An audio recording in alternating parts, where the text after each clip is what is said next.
Hi everyone, today we will talk about how to fix or how to solve the problem of Bitmoji app. You will click on settings. Here in this page, you will go to apps, default apps, app settings. In this list, you will go to above and you can search about Bitmoji app.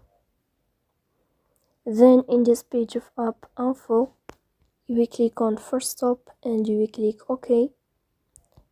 Here you will enter to the window of storage. Then we can click on clear cache,